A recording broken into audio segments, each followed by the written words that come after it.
People got to know about how to hold a team together, how to avoid that falling off the cliff with the team, and all it takes is one rotten apple. One rotten apple can ruin the bunch. And in the team building process, every team, every group, every relationship goes through this. But when you're in it, you're in it. What was it about skydiving? That's where I really started getting involved in team sports, what it takes to become the best that you can be.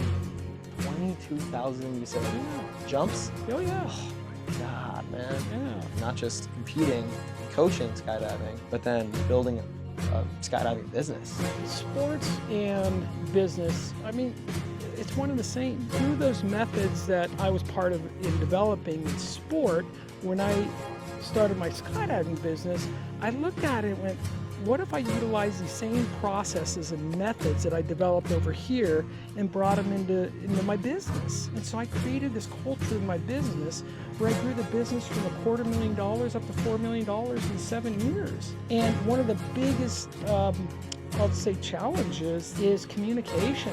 What happens? We had to figure out how we're going to resolve conflict, because it happens all the time. If you are involved in team building, leadership, team development in any way, right? If you're a part of a team, then today's episode of the Story Driven Podcast is especially for you. Our guest, John Hamilton, is an expert in team development and building high performing dynamic teams that have competed at the international level in sports, as well as scaling his own skydiving company to multiple 7 figures, starting from only $250K a year when he got involved in the business. And so John is just an expert. I also have the privilege and honor of having him as a good friend of mine now after having worked with him on his brand story film. And if you are curious about seeing that collaboration that we created together, it was in Oregon, the same area where we shot this podcast episode. We went ahead and used this podcast really as an opportunity to hear all of the different aspects of his story, all those valuable lessons he's learned, the areas of where he struggled in the beginning in his first teams, and how he learned to overcome those very common and relatable struggles that every team goes through, from communication breakdowns to potential falling out, or the consequences of what can happen when a team is not a unit and does not have those systems and processes in place to reach their true potential. And so stay tuned to the end to see that brand story that we filmed out there in Oregon. And other than that, I hope you enjoy today's episode.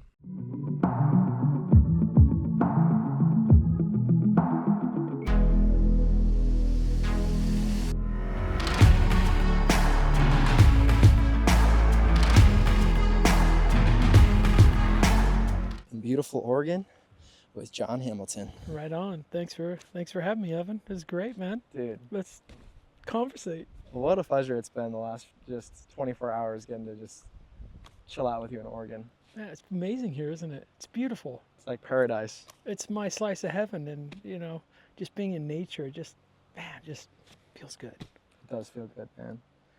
Well, John, you know what the podcast is about.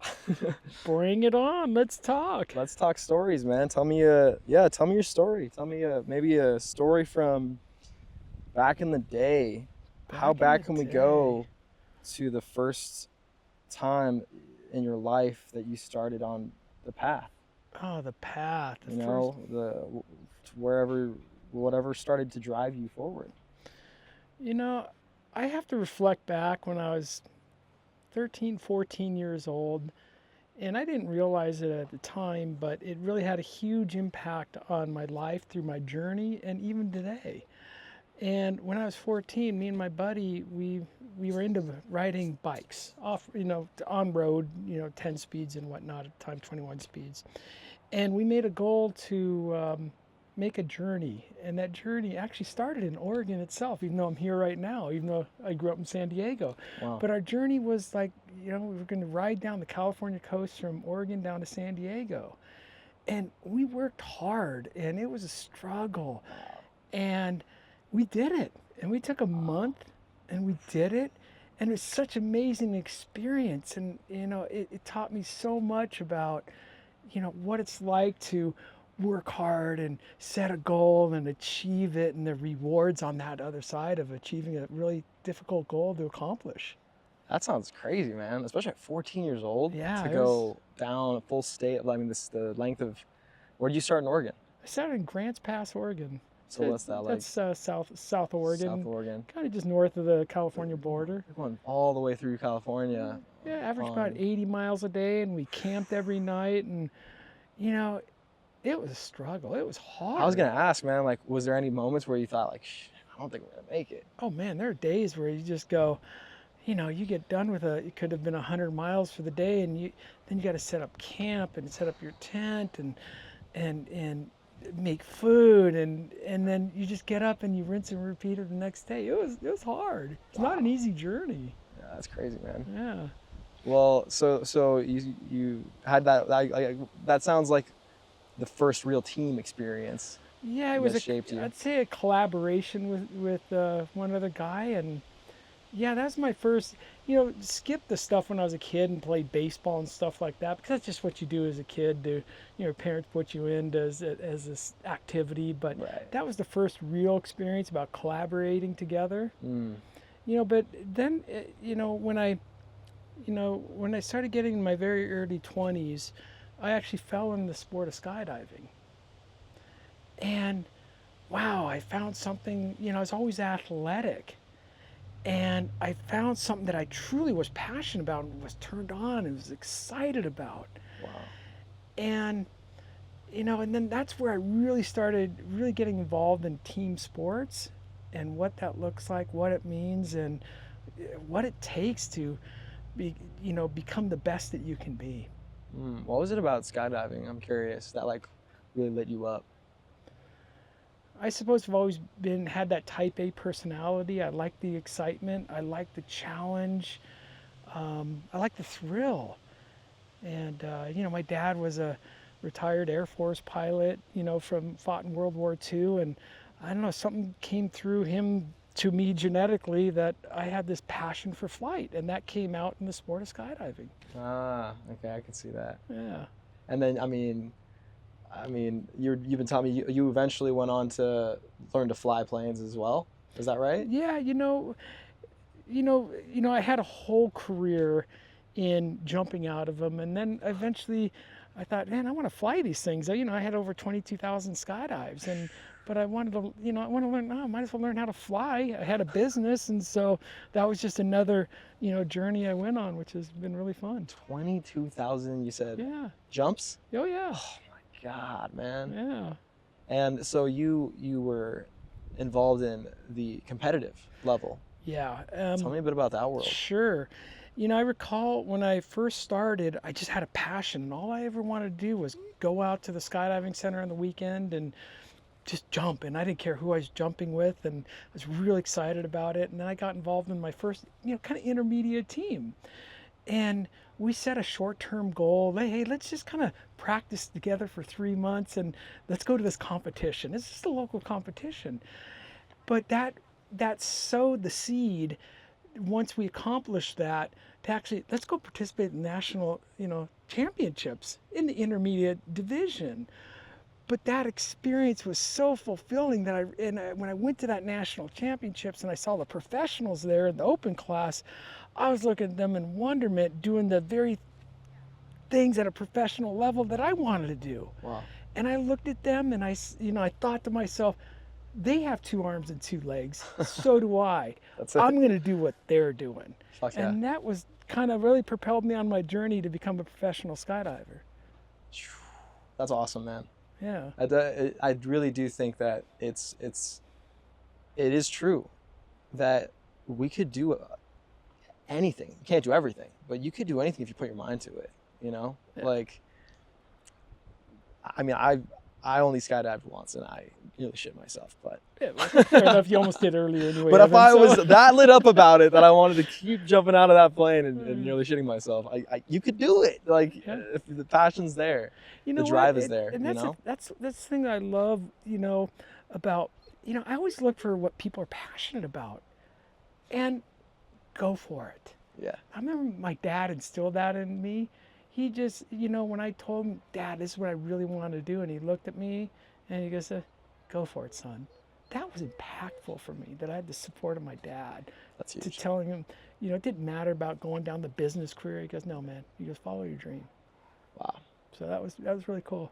I mean, that's and I feel that, yeah, like you gotta, man, I don't know if I'll ever be a dad, but if I do end up being a dad, it's like, man, like lust for money that people pass down to their kids, it's just no way to find true fulfillment in life, to just go after things for money. No. If I find, like, if I'm just doing something for money, it's not worth doing. I like having impact on others' lives. That's enriching for me. That's what it's all about. So let's talk about the Sure. impact, man. Let's talk about the impact that you started obsessing over. Wow. Because I mean, from what I've heard of your story, I feel that all started out of some humble beginnings, some team situations that weren't so awesome. Through the years, when in the sport of skydiving, there's not a lot of money in it. There just isn't. You're spending all your money to do it, and then I'd get involved in these teams, and even though I was doing what I loved, there's a lot of struggle. We didn't have professional outside coaches or mentors or looking on the internet on how to do stuff. We had to figure out stuff on our own, because working in any team environment like I experienced in skydiving, there's always struggles. There's personality difference.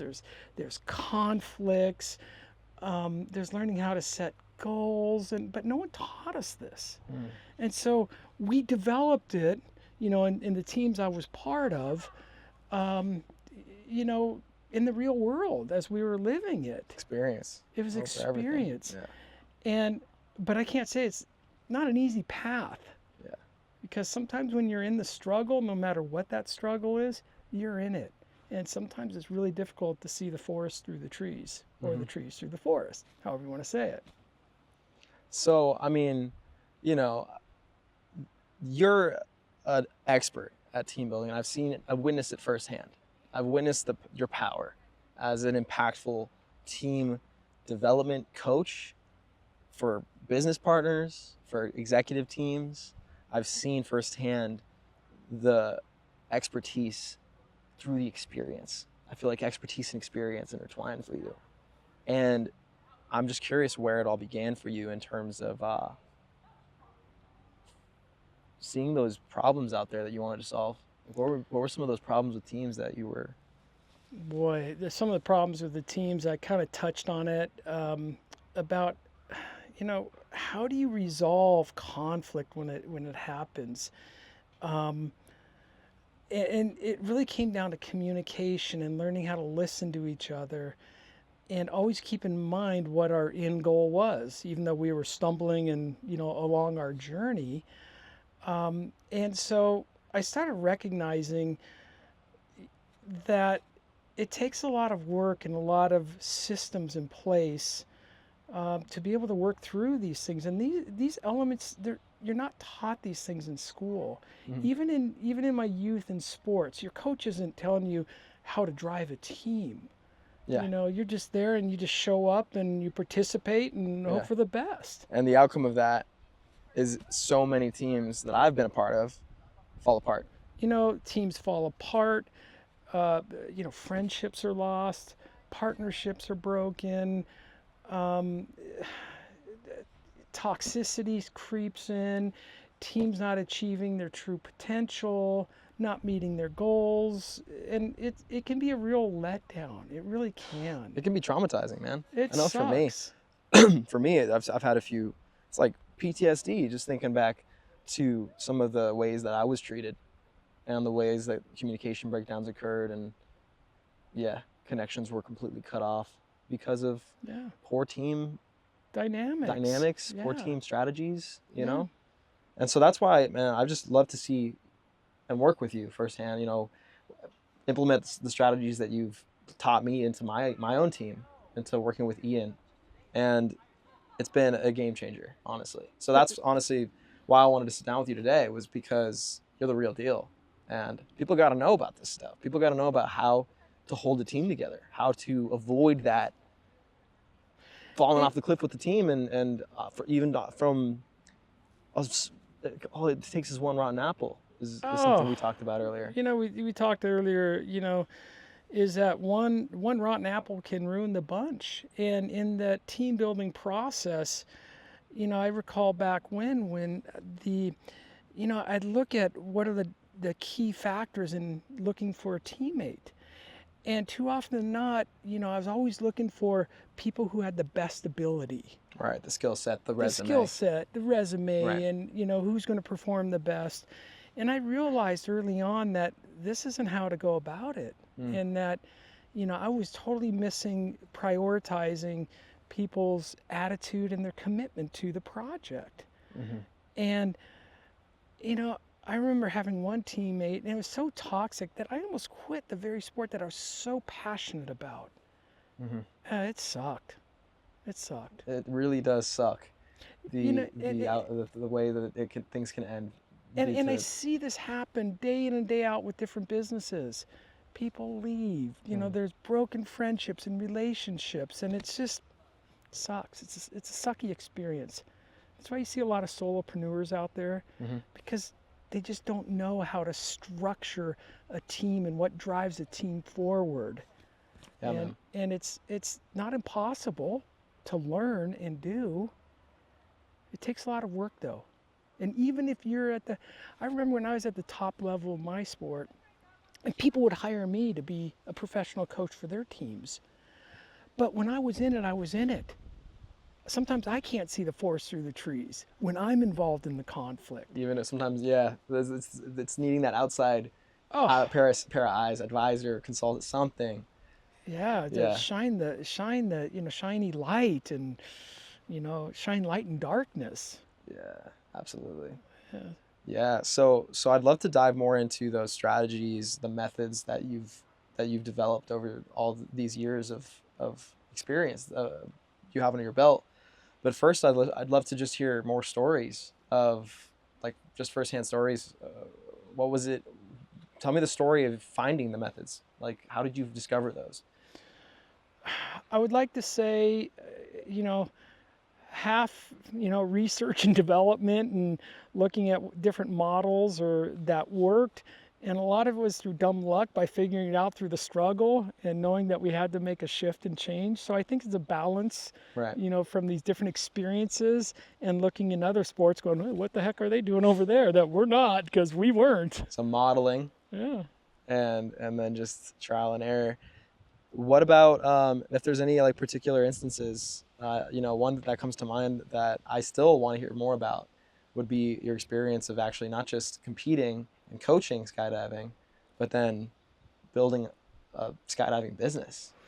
Yeah. So, what I find, sports and business, I mean, it's one and the same. You create a successful format over here, and it's directly, transferable into business and business to sport.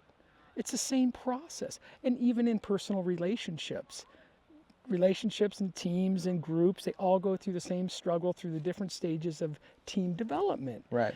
And so the very lessons that we integrated in the sport, which was being very clear on what we were there together for, right out the gates, and then having processes and systems integrated on how we're operating, how we're conducting our meetings, how we're resolving conflict, how we're setting goals, how we're debriefing. It's a huge component in the team building process.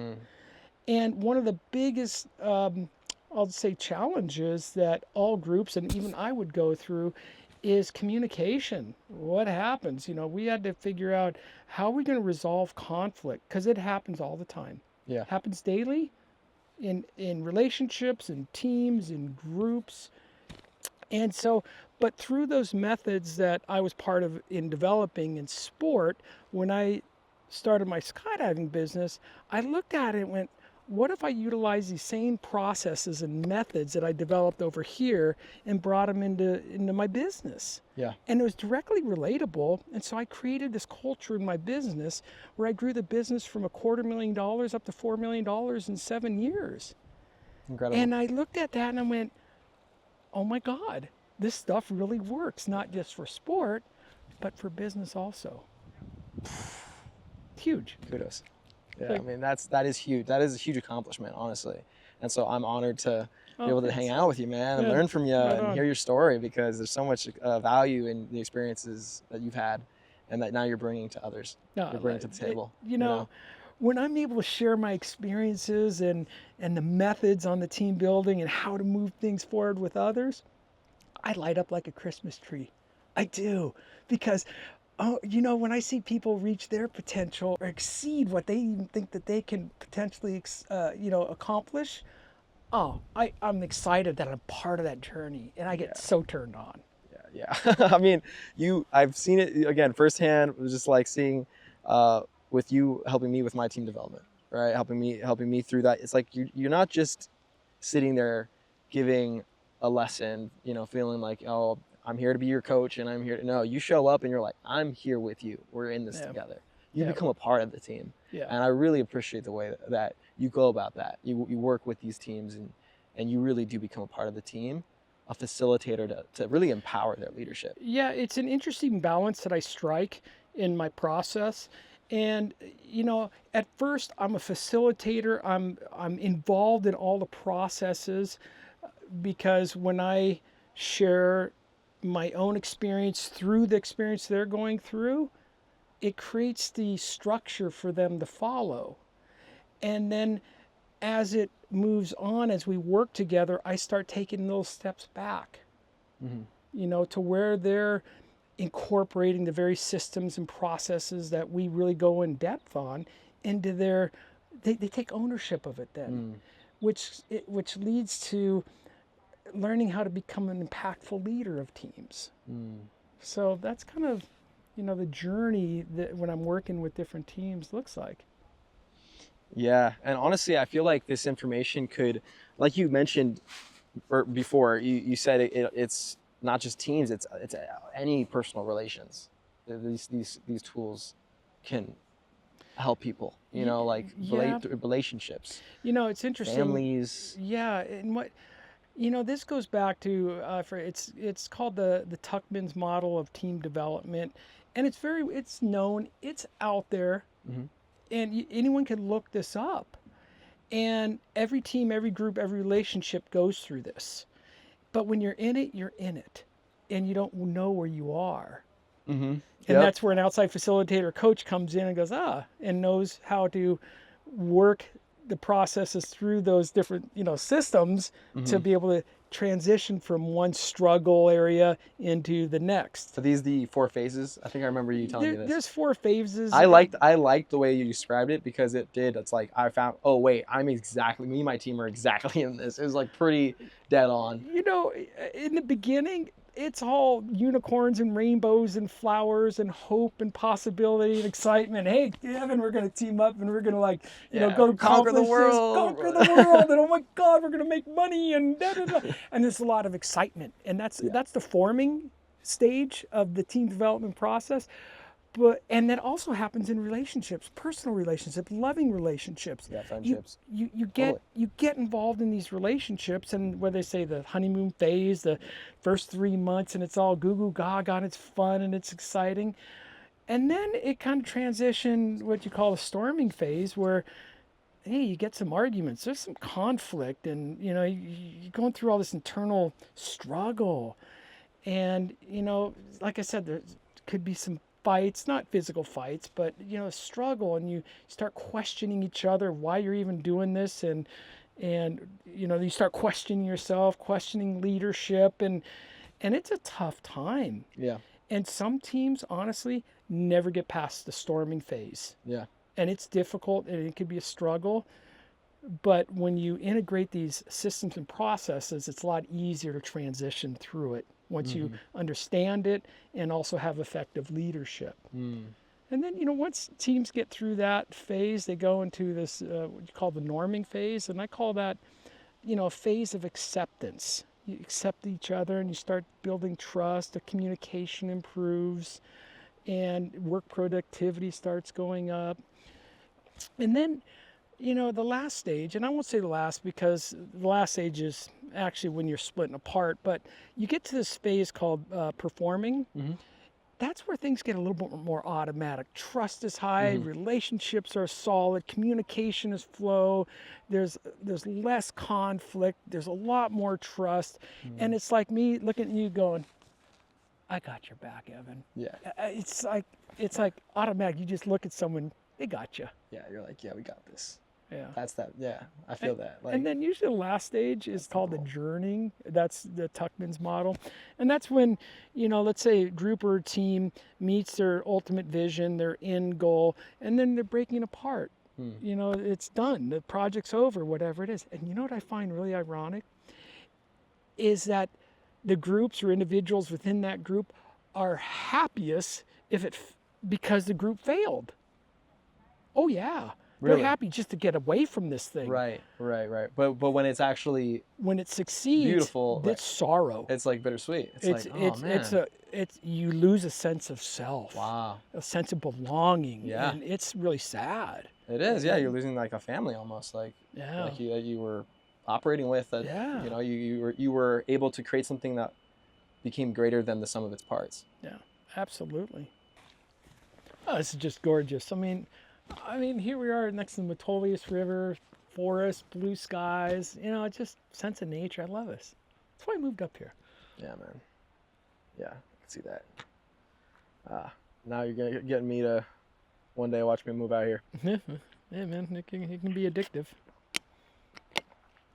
So now that we got into the phases of team building, I'd love to break down each phase, right? Like, I'd love to get into the first is, right, like the meeting phase, the selecting phase. Sure. And I'd love to hear what your take is there in your method.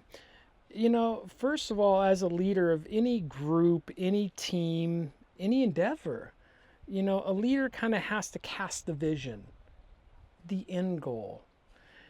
And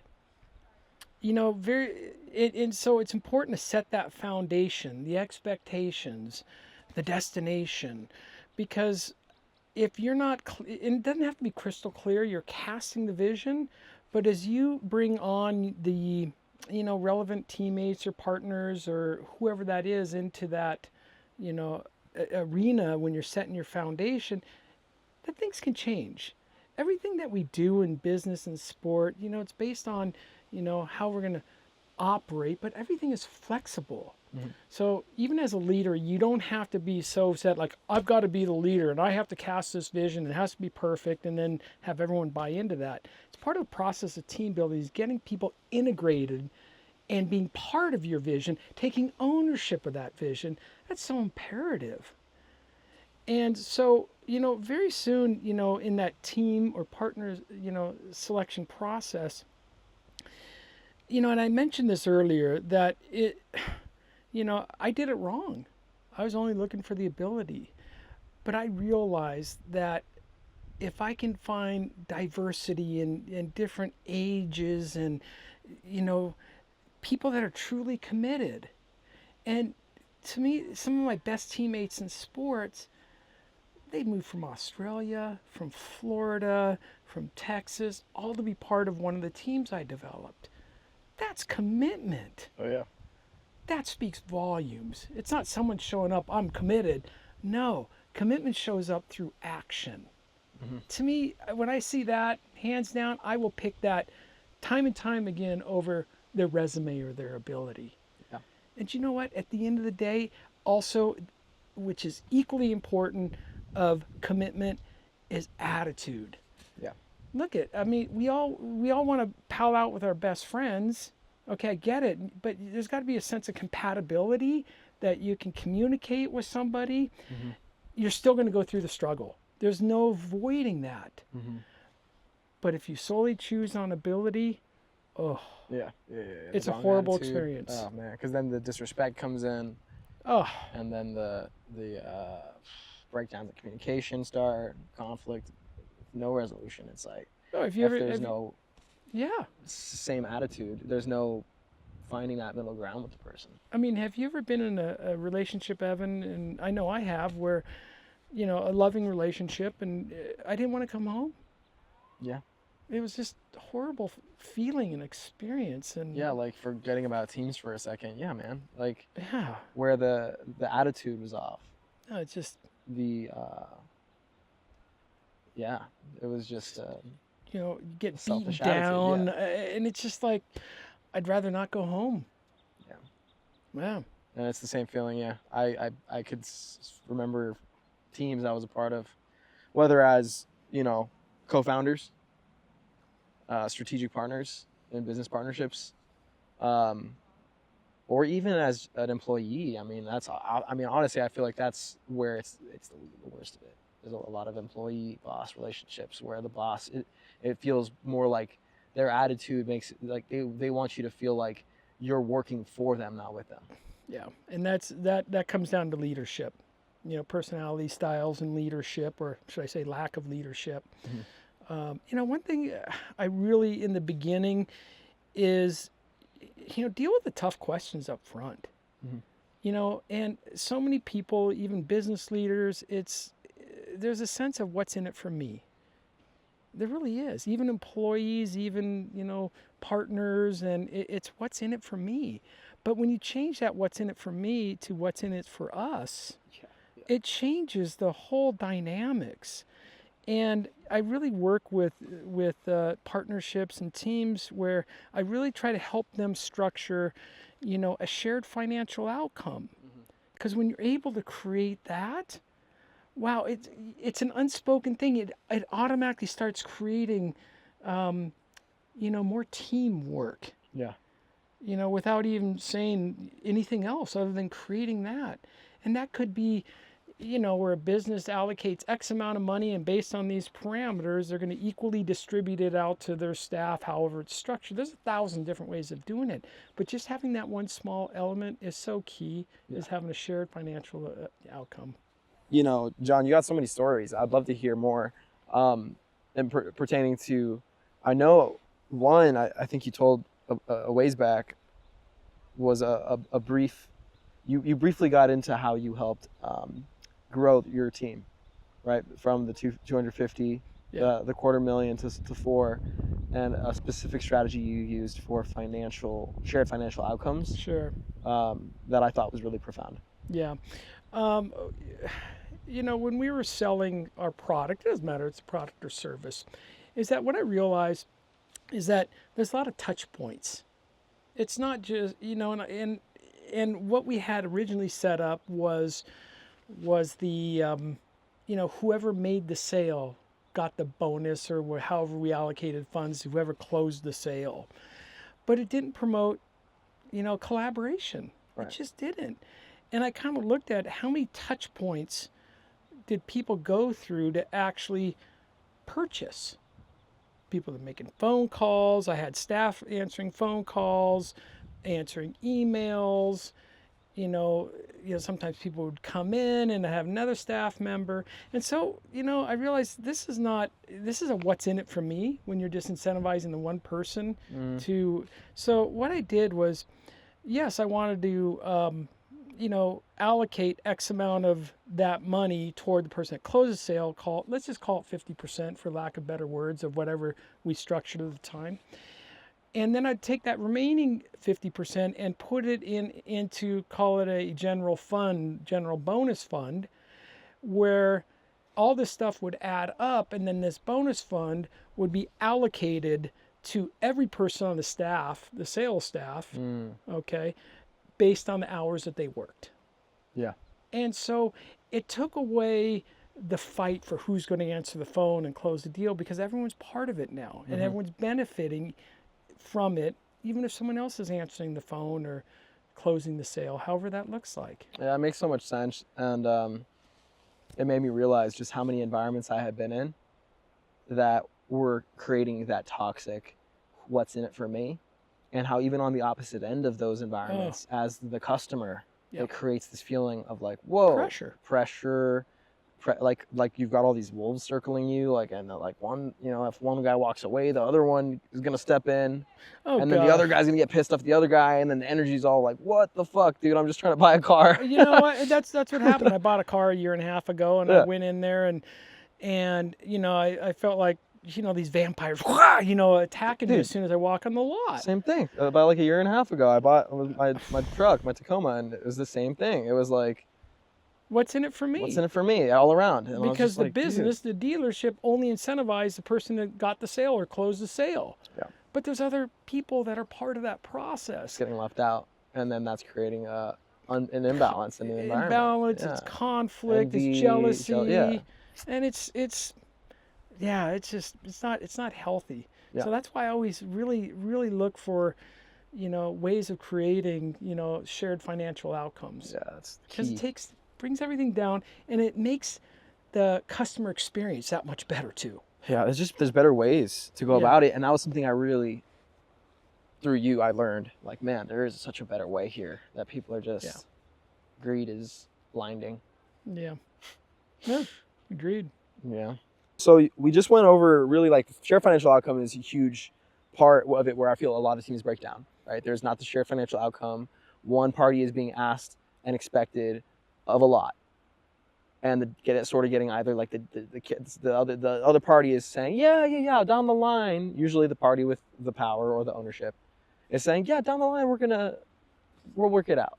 You don't worry. Don't worry. We'll take care of you. We're going to take care of you. And then when it comes down to it, it's like, it comes down to what's in it for me. Yeah. And, I recently had a conversation on a potential business venture, and that was kind of the attitude. And I said, well, I'm not interested. This needs to be clearly agreed upon up front, not when you have goodness at the end of the rainbow, and then we're going to figure something out on what's equitable. That doesn't work. Yeah. And anytime that I'm faced with anything like that, it's not worth the endeavor. Yeah. It's just not. Yeah, because that's agreed. where, toxicity and jealousy and greed and burnout happens too. Yeah, and you work hard, and for what? For what? Right. For what? Your boss or an owner, saying, "Oh Pat yeah, you on good the things back. will happen," Yeah. and it never does. Yeah. And even when they do hand out something, you're going to have a different expectation than what they're willing to give, and that creates a whole nother dynamic. Yep. Yeah. Agreed. So what's next? So let's say financial outcome is set in stone. Sure. Next phase of team development.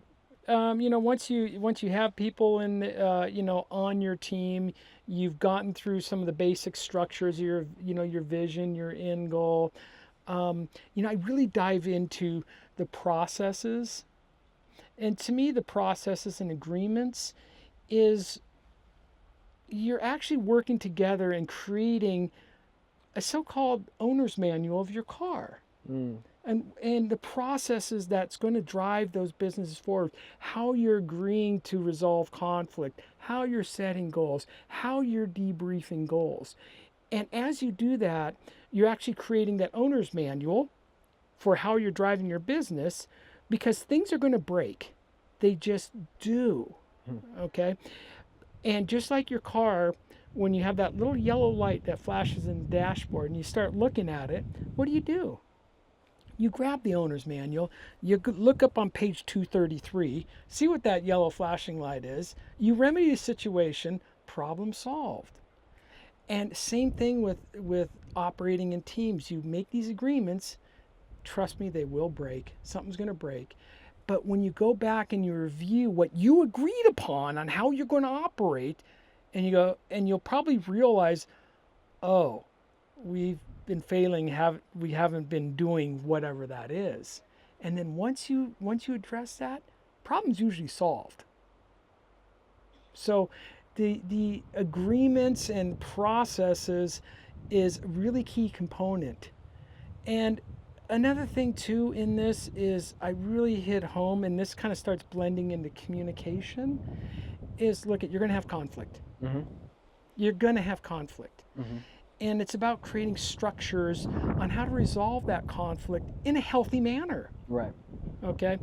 It's like being in a loving relationship, your romantic relationship. The worst words I've ever heard, I've used, we've all heard, honey, we need to talk.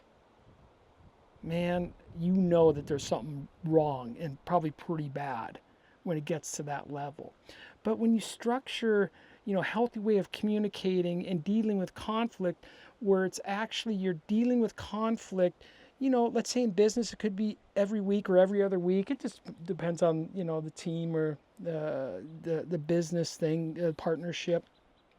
But you integrate this as part of your systems because you need to resolve conflict. Yeah. Just are. Yeah. Yeah. Oh, go ahead. And I want to say one more thing. The most important part of this isn't necessarily what's said or how you said it. It's that it's pre-scheduled. Yeah. It's not, honey, we need to talk. Right. You have time. Sense of dread. Prep. It's a pre-scheduled thing because a lot of times you may conduct a conflict resolution session. Nothing's wrong. It's a love fest. Yeah. But at least you're still integrating that process, that system. Yeah, you got the space and time. Exactly. It's so key. Air things out and not to the place where it's building up, and then you get caught off guard, like, hey, we need to talk. It's like, whoa. Yeah, and there's other things. This is a big portion of how I work with people, is learning, teaching skills on how we can communicate better, how we actually listen, is so key. Oh, absolutely. And there's so many barriers to communication and listening that are there, and it's learning these different methods and practicing them. And that's challenging within itself. It's like going to the gym and you haven't worked out on your chest in 5 years. You go in there and you do a bunch of bench presses. You're going to be sore as crap for the next few days. Yeah. But through time, okay, and you continue, well, it's not so sore, and you start enjoying what you're doing. It's the same thing. That's true. Yeah. And so your listening skills, you got to practice this stuff. Yeah, listening is a skill. It is a skill. And I think that it's often overlooked in teams in the business world and big time. Even in client relations, it's often overlooked, where someone says something and it's like did you even hear what I said? There's no acknowledgement. There's no curiosity into their perspective. It's just, okay, you talked, now I'm going to talk over, and it's going to be my way. I find the biggest barrier with communication, people, you need to pay attention. Our brains process between 40 to 80,000 different thoughts in 24 hours. Our thoughts are way ahead of our ability to listen to someone finish. And our brains are always 10 steps ahead. But there's definitely methods and techniques on how you integrate to become a better listener. Mm-hmm. Because when you listen, especially to your clients or your customers, sometimes all you need to do is listen. And they often give you the solution that they're seeking. Oh, yeah. It's like they just hand it to you. But you were too caught up in trying to figure everything out yourself. Yeah. I totally resonate with that, man. And it's been a big step for me. I don't know if you know Beth. You met Beth Davis. Oh, what amazing. She Legend. She operates on a different vibrational level. She's on a whole different planet. Yeah. She read me my human design chart. Yeah, she did mine Dude. too, yeah. And apparently I'm a manifesting generator. Yeah, I think I am too. Let's fucking go. So all right, right on. That makes total sense why we vibe out so much. Which I guess means that I'm supposed to just respond, not, that's our zone of genius is just responding to stuff, not trying to figure it all out, but just waiting for that intuition to kind of guide us. Yeah, I remember having my session with Beth, and she was, John, you don't need to do anything. You just need to show up and just be there. Yeah, that's what she said. She goes, you're like a guru. People need to listen to you. Exactly, dude. That's exactly how I see you. But the more I listen, the smarter of a guru I am. Right. Because most people have their own answers. Sometimes I need to shine a little light. That's okay. but I never try to tell them what they need to do. I just try to shine a little light to where they can go through their own self-discovery process, because that's going to be more impactful than me saying, you know what you need to do, Evan? Yeah, right. Totally. Yeah. No, that was another inspiring, just like nugget through seeing you work, that I saw how great of a listener you are. And yeah, it's a skill that I can definitely tell that you've sharpened, through skydiving, and then now into, tell me a bit Business, more yeah. about what you do now with your current and what the vision is, moving forward, Sure. the mission is now. I've realized that, I had shut down my gifts of life. I did for a long time. And I love working with people and bringing out their best. And I know that when I can work with partnerships and teams and help them and be that, what would you call it, the guide or the, I forgot the word that you used earlier. But Guru, that's you use it, guru. no, Guru, but no, but not. It's really is guide. It's a guide, it's because a being guru is like a yeah. know-it-all, and I don't Yeah, even see no, that. no, It's no, like a no. guide. It's like a guide, because it's like, hey, I'm a few steps ahead. I don't know it all. Yeah. The only thing I know for certain is that I don't know shit. You know a lot of it. I'm just saying, like the only thing we Yeah. know for sure is that you're one human on this massive planet. Like, you don't know shit about shit. So for casting that huge vision, and Evan, the way I really feel in my heart is that if I can show up as my authentic self and help others on their journey and their partnerships and their teams, I'm making a huge impact. Because if a group or a team elevates to a certain, what is it doing for not just their clients but their relationships, with each other? What does it look like when they go home? And it's a ripple effect. That's what it's all about. That's what it's all about, John, is what I'm finding out. And I think we've been finding this out together. It's all about ROI, ripple of impact. I love that term. It's not, yeah, ripple, and I love using that ripple term, because it is. I mean, Yeah. you create a vibration. What's going on when they go home? If Yeah. they're in a happier work environment, or they're accomplishing X goal and they have a sense of accomplishment and pride, or whatever, there's more of a financial outcome for them. Their family lives are going to be better. Yeah. That's huge. Yeah. It So- starts to. Yeah. They bring that leadership.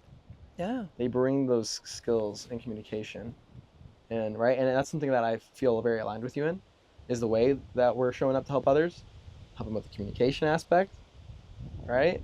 And for me, it's through the branding, messaging, and all that. But it's like they're both in similar ballparks of helping others communicate. It's more stronger, with more intention and behind it, all that. I mean, let's talk about leadership for a second, because everything that we're talking about leads to becoming more of an impactful leader. True. It Truly. just does. Yeah. And, as a leader, and I've caught up in this myself, is that I feel like I have to have all the right answers or know it all. And, maybe that's ego, or thinking that I have to prove something or be the guide or guru or whatever you call it. And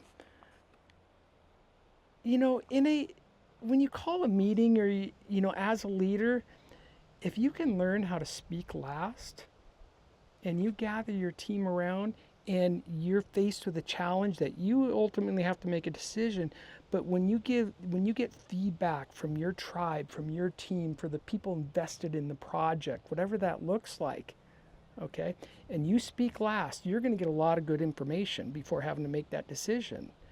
And as an effective leader, when you're receiving this information, you just take it in, asking clarifying questions.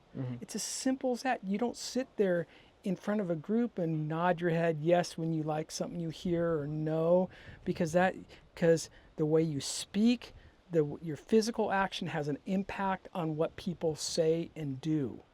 And so if you're agreeing with one person and kind of doing this with another, that's going to shut everyone else down, and you're robbing yourself in that process of getting some really good insight and perspective to solving a problem that you have to make a decision on.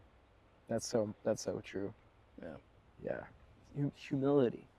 Humility is rare resource these days. Yeah.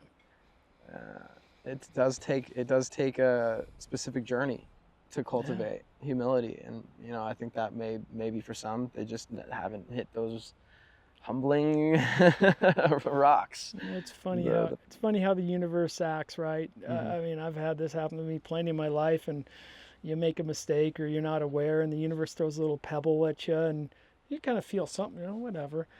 And if you don't pay attention to that, what happens? The universe throws a rock. Yeah, Make bunk. yeah. What? Yeah. What just happened? I've heard it. It's the universe will teach you lessons with either the tickle of a feather or A the big boulder sledgehammer. Yeah. right on your soul and being, Yeah. and ultimately by that third time, it's that big sledgehammer or whatever's crushing you, and that's when you might start making shifts. But it doesn't have to be the struggle. It doesn't have to be that No. much of a struggle. Yeah, No. that's true. Oh man. So let's talk vision. More impact, more teams. What type of teams do you want to help? Boy, I love either two things. I love working with people that are in a new partnership or a new team. They're open, they're available, they're in that foundation building element or phase of their partnership or team building process, because they're more willing and apt to adopt the very things that we cover together and integrate into their journey. I love working with that. And I've been in situations where I've been brought in when they're in that conflict phase. There's a lot of conflict, and they expect me to come in and put this band-aid over cancer, and it often can't be done. Yeah, it's tough to reverse some of those Yeah, and toxic so environments that have been cultivated. even I think working with you a little bit, that I came in and started working with you, with a group that, it was already in that conflict. Yeah, And the strategic foundation wasn't partnership set. was already struggling to take hold. And so getting back to the vision, I I don't mind the challenge of coming in and working with even established teams, as long as people are open and available. The people I can't stand working with, I won't work with, are people that are self-righteous, think they already have all the answers. Yeah. Or they're not open and available to integrating the very things that we discuss. And I know what's going to happen. It's going to fail. So why do I want to invest my time? Maybe they're paying me, but it's not worth it for me. Yeah. I want this to be a good experience. Negativity or people that are in these teams that their mission is self-sabotage because they want to be right. Yeah. And you get in this self-righteous behavior, and let's say a group or there's a difference of opinion when they're outvoted, or maybe there's a better idea. This person can self-sabotage the whole thing. Yeah. And it just sucks. I was in a situation like that, man. My last team in crypto, because I was a part of 3 teams. Yep. The first team helped them do really solid. Second team saw that, brought me on. We did 8 times that in terms of, the amount of revenue generated, impact, all that. Third team, get on that team. Now they want me on as a co-founding member. We didn't have a John Hamilton in our corner. It's not our first mistake, our biggest mistake. And so, it became what I would call it is a race to the bottom. One team member feels like they're got their toes stepped on, like that team member isn't working as hard as I am. And so what happens? That team member says, well, F this, I'm not going to work as hard. And what happens there? We're race to the bottom, because then the other team members sense it, and then the small micro self-sabotage begins. So what happened with that group, with that team? We were about to launch, and then another co-founding member became extremely focused on my role because there was just in his own role, he was didn't really know what was he was doing. So he's like, I'm just going to go over and start acting like I know everything about your role and you're doing everything wrong, just projecting. Like, it's you that you're the problem, not me. And I'm just going to be focusing on your role. And then meanwhile, his role is not being covered. And then it got to the point where the launch happened, and he, like last minute, within the last week, went behind my back and just switched up a bunch of my marketing strategies that the entire rest of the team were like, dude, I've gone on a call with multiple guys on that team that were like, yeah, we're entirely behind your strategy. And those last few days totally just got totally sabotaged. It was a sabotage. What impact did that have upon you in regards to team experience and or wanting to be involved in teams as you step forward after that experience? Honestly, it's like I've always enjoyed being a part of the teams, and then the 2 teams before that had left such a positive impact that I didn't let that one mar or mess up with my view and perspective of working with dynamic, high achieving teams. What it did though was it was a big lesson in spotting red flags, because I had been spotting the red flags and I still continued down that path for too long, when I could have cut my losses earlier on and just realized it wasn't the right fit. So it was the lure of money, wasn't it? Yeah, it always is, isn't it? Isn't that funny? Yeah. What do you think it could look like if you had systems and processes and good guidance? What could that experience have looked like if you had an outside guide and people were available? Well, with clear roles and responsibilities defined, I wouldn't have had my toes stepped on.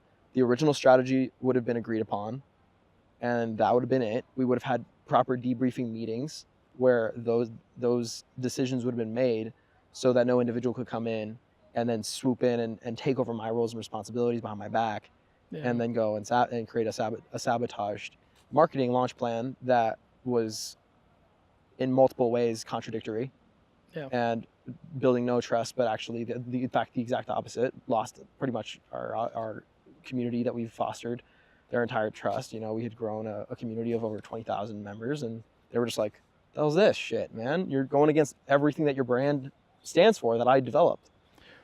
So what ended up happening with that project? I'm fascinated now. Honestly, it wasn't a total disaster, because as the disaster happened, we had to pivot. And so I had to take, all right, we're going to pivot this way, and then we're going to do this. And we still managed to raise close to $400,000, but nowhere near the target goal, which was over $1 million, which was the first project I had worked on.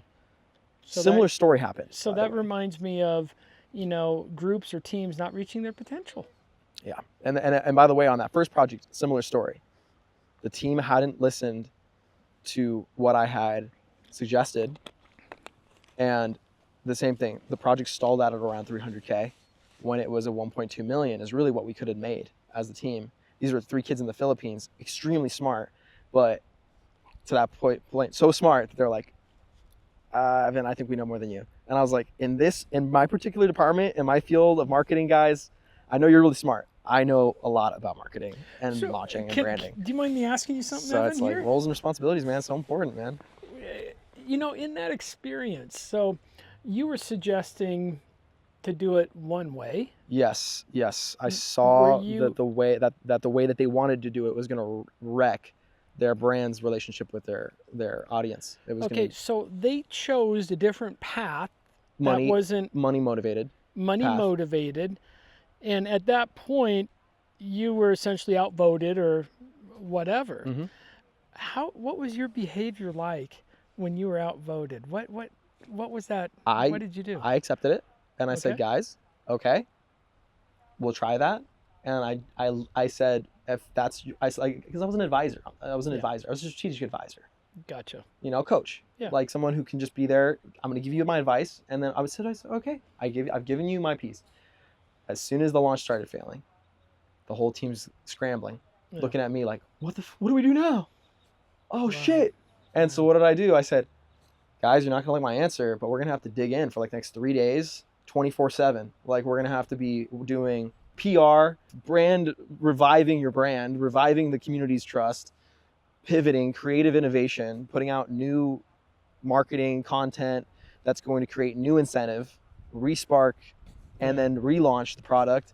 And Dev, the person who wanted to do it the other way, I said, hey, you're going to have to be the one that stays up fixing our new website so we could relaunch the right way, the way we should have launched in the beginning. And so what happened was over the next 3 days, I was supposed to be in San Diego with, on a nice date with my girlfriend, trip. And I say, I'm so sorry, babe, but I got to dig in right now. But I know that this team, I know that the pivot's possible. I know that the initial strategy is still fucking right on, and the community will see if we're humble and we swallow our pride and we admit we effed up and we do it this way. So I led them through that new marketing push that ended up taking us from around 350K stalled out launch to 1.2 million total. Great, good total, for you. Congratulations. So, That's a success story for you and the testament to what you bring to the party. Thanks, man. And I love it. And it seems like you've experienced, certain things I've experienced too, in regards to, I'll come in and I'll work with a group or a team and we'll go over these things and they choose to do it another way. Yeah. Against what was already agreed upon. I already know their outcome. Mm-hmm. I know the outcome. I've been there, done that, and we don't need to do that. Okay. All right. It's why are you paying me? It's like, why am I here then? I swear, like your role as an advisor, you're getting paid as an advisor. You're advising what the best path of going, and it's like you knew when they pivoted and chose a different path that you knew what was going to happen. Yeah, it's interesting. A lot of common threads across, experiences. Just wow. Yeah, it is fascinating, huh? Because I see so many of my stories in your stories. So, that's why I love story time. That's story time. It's story time. Story-driven story time. Yeah, I love it. Oh, man. It's so funny. At one of these presentations at one of the retreats I was doing, I won't name names, but I was talking about storytelling. And someone said, why storytelling? Isn't that like children's stuff? Oh, my God. I swear. You were there. Was I? You were. And I remember, and I was like, I said, if you don't value your story, and everyone went, oh. Wow. Yeah, it was pretty funny. We all have our stories, and they're meant to be shared. Every story is valuable. Every story has lessons. Every story has overcoming. Every story has challenges and breakthroughs and inspiration. Yeah. And gosh, I was telling you just this morning how much I enjoy watching AGT.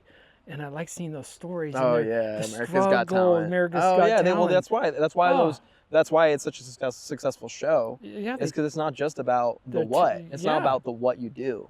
And it's the same when it comes to business, connections, life, it's people. Struggle. Yeah, it's overcoming those challenges. And that's what makes the victory so sweet. Yeah, it does.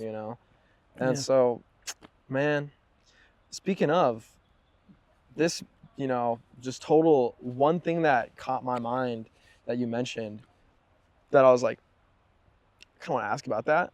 Yeah. But I also, I would understand but you mentioned that for a time, that you stopped. Yeah. And that's also that story I have as well.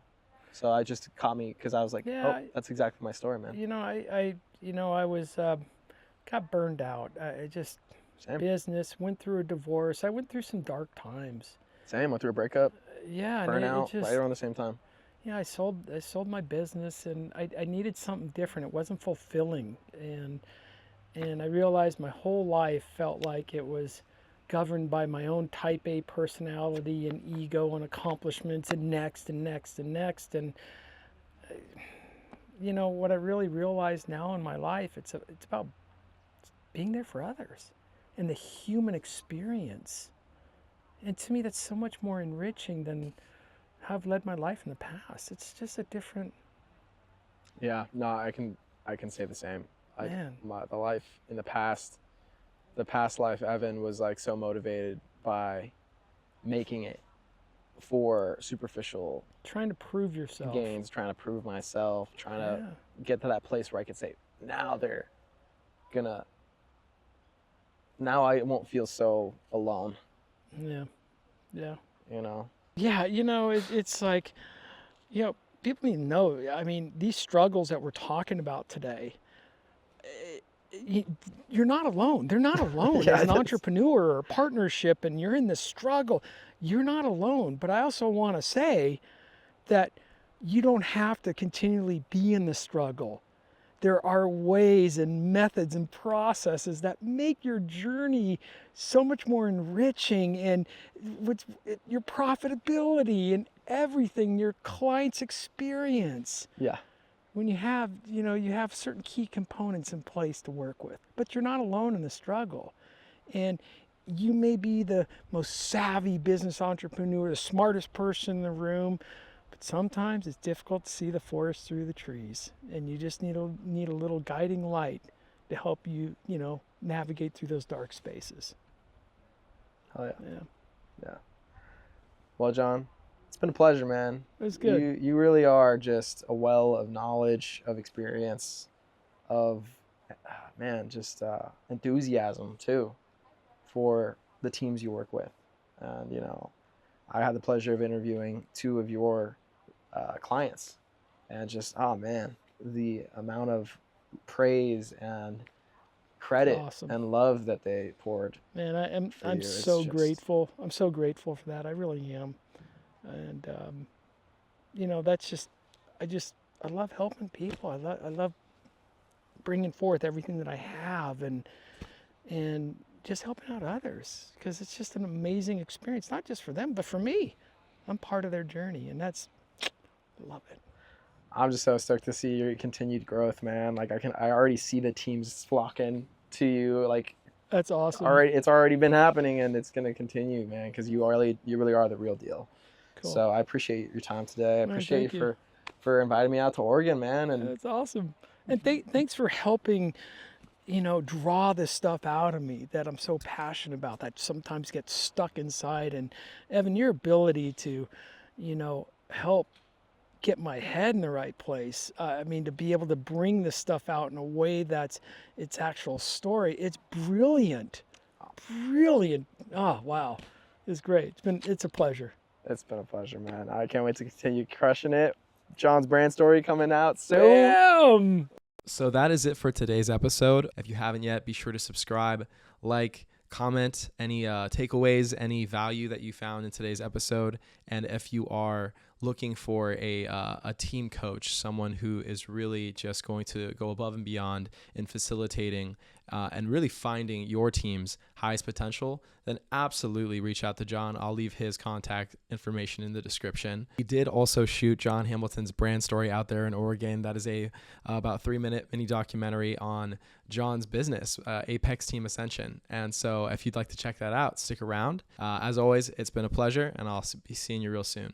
I almost quit the very sport that I was so passionate about. Hi, I'm John Hamilton, team development coach. In sport, when I was involved in teams, we didn't have outside mentors or coaches or resources to go to figure out how to solve the struggles that we were in. It became my mission to learn, what do professional teams do to reach their highest potential? Once I started integrating the very processes and systems that other professional teams did, it led to achieving the highest goals that I set out for myself and the team's goals, to where it led to a world championship, multiple national championships. I realized that when taking the same team building methods from sport and integrated into business, I was able to grow my skydiving company from $250K to $4 million within 7 years.